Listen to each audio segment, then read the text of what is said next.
दिल्ली के सबसे चमकदार और महंगे कॉलेज के गेट पर हर सुबह एक चमचमाती लग्जरी कार आकर रुकती थी और जैसे ही उसका दरवाजा खुलता पूरे कॉलेज की नजरें उसी तरफ घूम जाती, क्योंकि बाहर निकलती थी रिया कपूर, वो लड़की जिसके डिजाइनर कपड़े, ब्रांडेड बैग और चेहरे पर वो घमंड भरा आत्मविश्वास सबको अपनी ओर खींचता था। आंखों में एक ठंडी चमक, जैसे पूरी दुनिया सिर्फ उसके लिए ही बनी हो।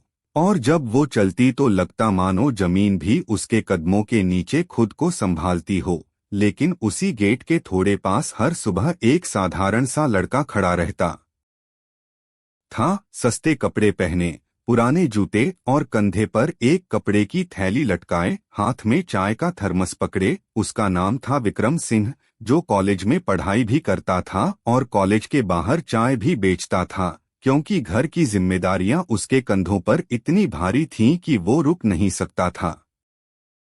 उस दिन रिया थोड़ी देर से आई थी, फोन पर किसी से हंसते हंसते बात करते हुए बिना देखे आगे बढ़ी और ठीक तभी विक्रम से टकरा गई। गरम चाय का थोड़ा सा छींटा उसकी महंगी ड्रेस पर गिर गया और पूरा कॉलेज जैसे सांस थामकर रुक गया, क्योंकि रिया की तेज आवाज गूंजी, क्या तुम अंधे हो?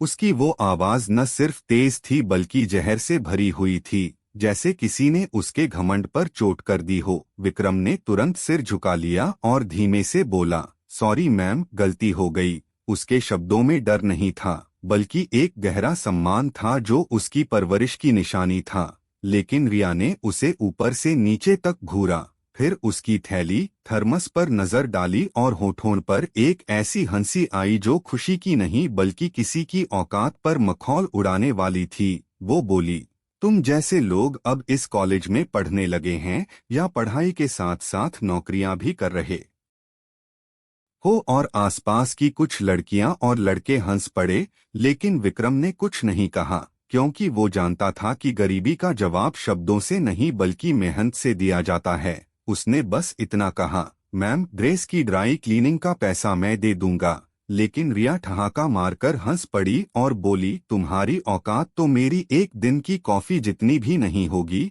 और वो चली गई, पीछे छोड़कर एक लड़के को जो चुपचाप खड़ा रहा। और वो चुप्पी जो हजारों बातें कह रही थी। लेकिन विक्रम ने मन में सोचा, हंस ले, आज तुझ पर हंस रही है, कल जिंदगी तुझ पर क्यों न हंसे। और उसने थर्मस उठाया, चाय बेचना फिर से शुरू कर दिया, क्योंकि उसकी माँ की दवाइयाँ हंसी से नहीं बल्कि पैसों से आती थीं, और वो पैसा जो हर कप चाय से मिलता था वो उसके लिए जीवन की लकीर था। उस दिन कॉलेज की कैंटीन में सिर्फ कॉफी नहीं उबल रही थी, बल्कि चर्चाएं भी उबल रही थीं। लोग कह रहे थे, देखा ना, आज वो चाय बेचने वाला लड़का, और रिया बेचारा कहाँ फंस गया। और हंसी हर तरफ फैल रही थी, लेकिन उन हंसियों में कहीं न कहीं एक डर भी छिपा था कि अगर अमीरी इतनी बेरहमी से हंस सकती है तो गरीबी क्यों न खामोश रहे। शाम होते ही विक्रम कॉलेज से सीधा दिल्ली के आखिरी कोने में बने एक छोटे से किराए के कमरे में पहुंचा, जहां दरवाजा खोलते ही दवाइयों की हल्की गंध ने उसका स्वागत किया और बिस्तर पर लेटी उसकी माँ की कमजोर आवाज आई, आ गया बेटा। वो चेहरा पीला पड़ चुका था, हाथों में नसें उभरी हुई थीं, लेकिन आंखों में बस एक चमक थी, अपने बेटे पर अटूट भरोसे की। विक्रम ने मुस्कुराने की कोशिश की और बोला, आज थोड़ी देर हो गई माँ। लेकिन माँ ने धीमे से पूछा, कॉलेज या चाय? विक्रम कुछ पल चुप रहा, फिर बोला, दोनों। माँ ने उसकी थकी आंखों को पढ़ लिया और पूछा, बुरा तो नहीं हुआ ना? विक्रम ने सिर हिला दिया, नहीं माँ, अब आदत हो गई है। लेकिन माँ तो माँ होती है, वो सब समझ जाती है। उसने विक्रम का हाथ थाम लिया और बोली, बेटा, अगर पढ़ाई छूट गई ना तो ये गरीबी तुझे कभी माफ नहीं करेगी। विक्रम की आंखें नम हो गईं और वो बोला, नहीं माँ, मैं पढ़ाई भी करूँगा और तुम्हें ठीक भी कराऊंगा। फिर उसने जेब से आज की कमाई निकाली, कुछ नोट, कुछ सिक्के। लेकिन माँ ने पैसे नहीं देखे, बल्कि अपने बेटे के आत्मसम्मान को देखा, जो हर रोज की लड़ाई में और मजबूत हो रहा था। उसी समय दिल्ली के दूसरे छोर पर एक आलीशान बंगले में रिया शीशे के सामने खड़ी थी। ड्रेस बदल चुकी थी, लेकिन मन अब भी उसी चाय के छींटे में अटका हुआ था। उसने आवाज लगाई, डैड, और ड्राइंग रूम से एक भारी आवाज आई, क्या हुआ रिया? उसने बताया, आज कॉलेज में एक लड़का, मतलब चाय बेचने वाला, मुझसे टकरा गया। पिता मुस्कुराए और पूछा, तो ड्रेस खराब हुई? रिया बोली, ड्रेस तो बदल ली, लेकिन वो लड़का बहुत अजीब था। पिता ने अखबार नीचे रखा और पूछा, अजीब कैसे? रिया सोचकर बोली, डरा नहीं, गिड़गिड़ाया नहीं, बस चुपचाप माफी मांग ली। पिता ने ध्यान से सुना, फिर रिया ने कंधे उचकाए और बोली, और कुछ नहीं, गरीब ही था। लेकिन पिता ने गहरी सांस ली और कहा, गरीबी कोई गुनाह नहीं है रिया। वो चौंक गई, लेकिन गरीब लोग हमारे लेवल के नहीं होते। उसने सहजता से कहा, जैसे ये कोई रटाई हुई बात हो। पिता कुछ पल चुप रहे, फिर बोले, तुम्हारी माँ भी कभी बहुत साधारण परिवार से थी। रिया हैरान होकर देखने लगी, रियली? पिता ने कहा, हाँ, और अगर उसने कभी अपने हालात पर घमंड किया होता तो आज तुम यहाँ न होती। रिया चुप हो गई, लेकिन उसकी चुप्पी में घमंड अभी भी जिंदा था, जैसे कोई तूफान आने से पहले की शांति हो। उस रात विक्रम छत पर बैठा आसमान को देख रहा था। सितारे चमक रहे थे, लेकिन उसके मन में अंधेरा था। उसने खुद से कहा, हंसी से फर्क नहीं पड़ता, फर्क पड़ता है मंजिल से। और उसी रात रिया अपने कमरे में मोबाइल स्क्रॉल कर रही थी, लेकिन हर बार विक्रम का वो चेहरा आंखों के सामने आ जाता। वो चेहरा जो गरीब था लेकिन कमजोर नहीं, जैसे कोई चट्टान जो हवा से नहीं हिलती। और वो सोचने लगी कि क्या वो गलत थी, लेकिन घमंड ने अभी उसे झुकने नहीं दिया था। कॉलेज का वो दिन कुछ अलग था। न कोई त्योहार था, न कोई फंक्शन, फिर भी नोटिस बोर्ड के सामने भीड़ लगी हुई थी, क्योंकि वहां इंटर डिपार्टमेंट प्रेजेंटेशन कंपटीशन का ऐलान था। विषय था, भारत की असली ताकत क्या है। और विजेता को मिलने वाला था डायरेक्ट इंटर्नशिप ऑफर। रिया ने नोटिस पढ़ा और होठों पर हल्की मुस्कान आई। वो अपनी दोस्त सोनिया से बोली, ये तो मेरे लिए ही बना है। सोनिया हंस पड़ी, तू बोलेगी तो सब ताली बजाएंगे। लेकिन भीड़ में थोड़ा पीछे विक्रम भी खड़ा था। वो चुपचाप पढ़ रहा था और उसके दिल में कुछ हिला। वो सोचा, भारत की असली ताकत अगर मैं नहीं बोलूंगा तो कौन बोलेगा। उसने फॉर्म लिया, नाम लिखा विक्रम सिंह, और ठीक उसी पल पीछे से किसी ने कहा, अरे तू भी? वो हंसी की आवाज थी। विक्रम ने पलटकर देखा तो रिया खड़ी थी, आंखों में वही पुरानी तिरछी हंसी। वो बोली, तुम प्रेजेंटेशन दोगे? चाय के कप पर और आसपास के कुछ लड़के हंस पड़े, लेकिन विक्रम ने शांति से कहा, विषय भारत है मैम, कप नहीं। और पहली बार रिया को जवाब मिला जो उसके घमंड को चुभ गया। ऑडिटोरियम भरा हुआ था। स्टेज पर एक के बाद एक कॉन्फिडेंट चेहरे आ रहे थे। पावर पॉइंट स्लाइड्स, अंग्रेजी शब्द और भारी आवाजें गूंज रही थीं। फिर रिया का नंबर आया। वो स्टेज पर गई जैसे ये उसका अपना घर हो। उसकी बातों में दम था, डाटा था, ग्राफ थे, और तालियां भी खूब बजीं। वो मुस्कुराकर उतरी, फिर नाम पुकारा गया, विक्रम सिंह। पूरा हॉल एक पल के लिए शांत हो गया। लोग फुसफुसाने लगे, कौन? वही चाय वाला। विक्रम स्टेज पर पहुंचा। न कोई लैपटॉप था, न स्लाइड्स, बस एक कागज और एक सच्ची आवाज। उसने कहना शुरू किया, भारत की असली ताकत वो लोग हैं जो रोज हारते हैं लेकिन कभी शिकायत नहीं करते। हॉल में सन्नाटा छा गया। मेरी माँ जो बीमार है और फिर भी हर सुबह मुझे हिम्मत देती है। रिया की नजर अनजाने में उस पर टिक गई। वो मजदूर जो आपके कॉलेज की इमारत बनाते हैं लेकिन अंदर कदम नहीं रखते। किसी की आंखें नम हो गईं। भारत की ताकत मेरे जैसे लोग हैं जिन पर आप हंसते हैं लेकिन जिनके बिना ये सिस्टम चलता नहीं। विक्रम रुका, फिर बोला, अगर मेरी सादगी आपको कमजोरी लगती है तो मुझे गर्व है उस कमजोरी पर। और पहले धीमी, फिर तेज, फिर पूरा हॉल तालियों से गूंज उठा। लेकिन रिया खड़ी रह गई। वो ताली नहीं बजा पाई। उसकी आंखों में पहली बार कंफ्यूजन था, जैसे वो सोच रही हो, ये वही लड़का है जिस पर मैं हंसी थी या मैंने कभी उसे समझा ही नहीं। विक्रम स्टेज से उतरा। उसकी नजर एक पल के लिए रिया से मिली। कोई घमंड नहीं, कोई जीत की मुस्कान नहीं, बस शांति। और वही शांति रिया के अंदर शोर बन गई। ऑडिटोरियम खाली हो चुका था, लेकिन हवा में अब भी विक्रम के शब्द तैर रहे थे। रिया अपनी सीट पर बैठी रह गई। तालियों की गूंज धीरे धीरे शांत हो गई, लेकिन उसके भीतर कुछ टूट चुका था, जैसे घमंड की दीवार में पहली दरार पड़ गई हो। 2 दिन बाद कॉलेज का वही नोटिस बोर्ड फिर से भीड़ से घिरा था। रिया आगे खड़ी थी। उसे पूरा भरोसा था कि नाम वही होगा जो हमेशा से होता आया है, लेकिन नोटिस पर लिखा था winner Vikram Singh, special mission Riya Kapoor. कुछ पल के लिए उसकी आंखों ने उस लाइन को नकार दिया, फिर दोबारा पढ़ा। तीसरी बार विजेता विक्रम। भीड़ में आवाजें उड़ी, वही चाय वाला। कमाल है यार। रिया पीछे हट गई। सोनिया ने उसका हाथ पकड़ा। रिलैक्स, सेकंड आना भी बड़ी बात है। लेकिन रिया ने हाथ छुड़ा लिया। उसकी आंखें नोटिस पर नहीं बल्कि खुद पर थीं, जैसे वो खुद से पूछ रही हो कि मैं कहाँ चूक गई। उस दिन रिया देर तक अपने कमरे में रही, शीशे के सामने खड़ी होकर खुद को देखती रही। ड्रेस वही थी, चेहरा वही था, लेकिन नजर बदल चुकी थी। वो सोच रही थी, मैं हारी कैसे? मेरे पास सब था, कॉन्फिडेंस, पावर, फिर वो क्यों जीता? शीशे ने जवाब नहीं दिया, लेकिन दिल दे रहा था, क्योंकि उसके पास सच था। शाम को कॉलेज से निकलते वक्त रिया की कार लेट थी। वो पैदल गेट की ओर बढ़ी और तभी चाय की खुशबू आई। वही थर्मस, वही सादगी। विक्रम चाय डाल रहा था, किसी पर ध्यान नहीं, किसी से शिकायत नहीं। रिया रुक गई। पहली बार उसके कदम खुद रुक गए। वो धीमे से बोली, एक कप। विक्रम ने सिर उठाया, पहचान लिया, लेकिन चेहरे पर न हैरानी न घमंड। वो बोला, शुगर।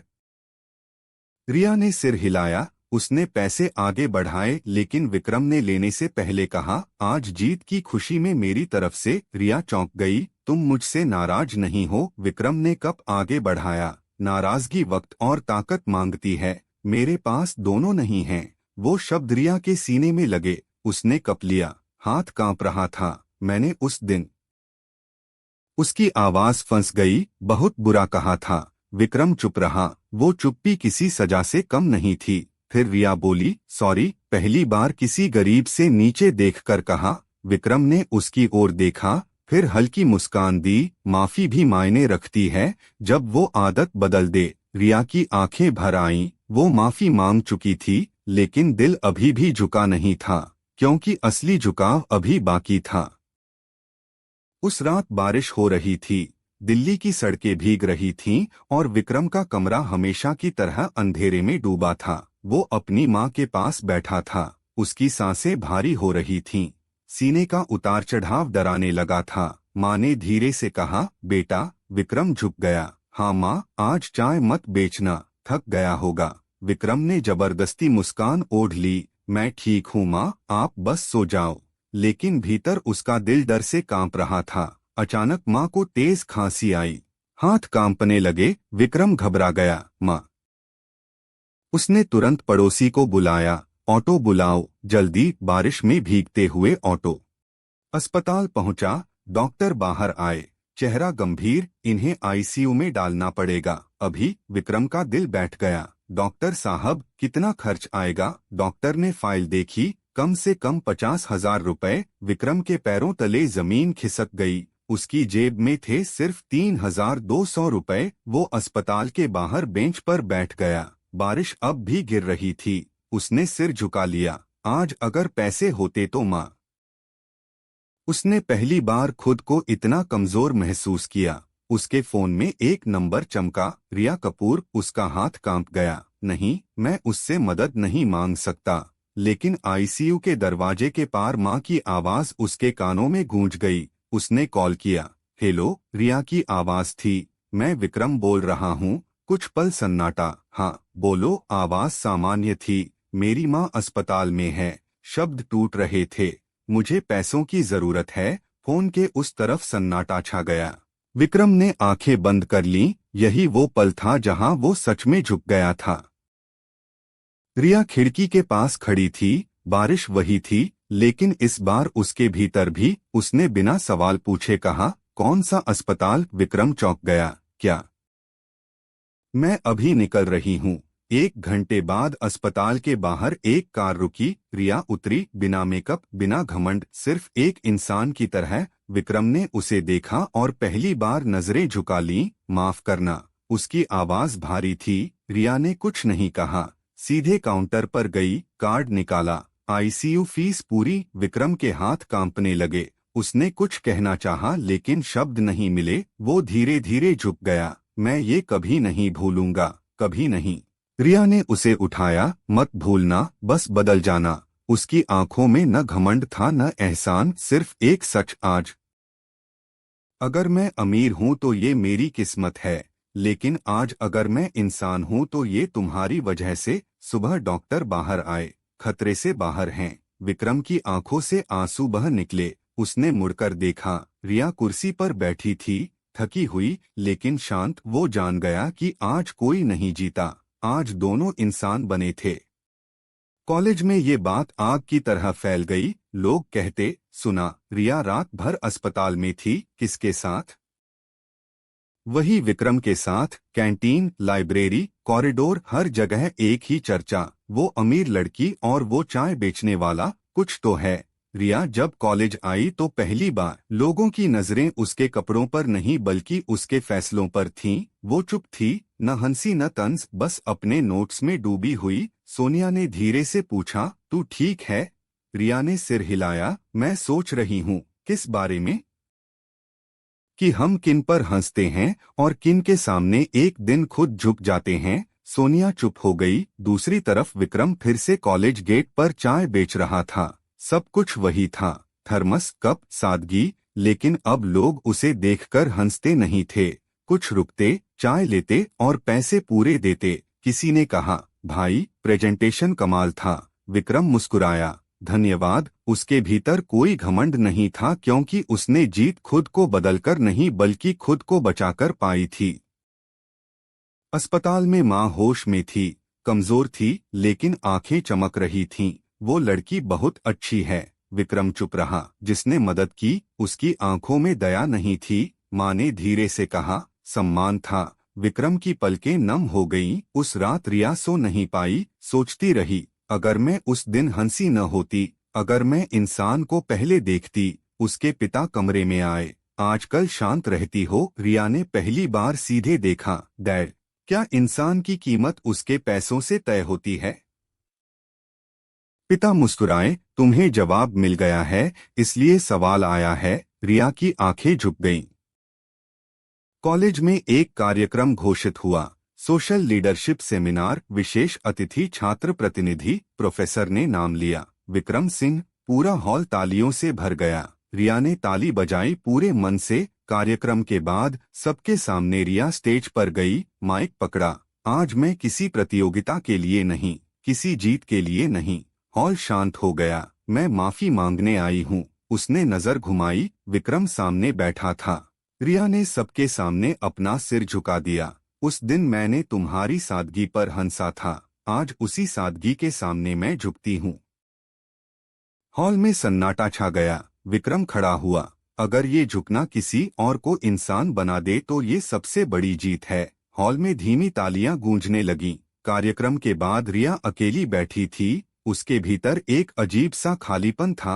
मैंने माफी मांग ली, मैं झुक गई, फिर भी मन हल्का क्यों नहीं हुआ। वो समझने लगी कि माफी शब्दों से नहीं कर्मों से पूरी होती है।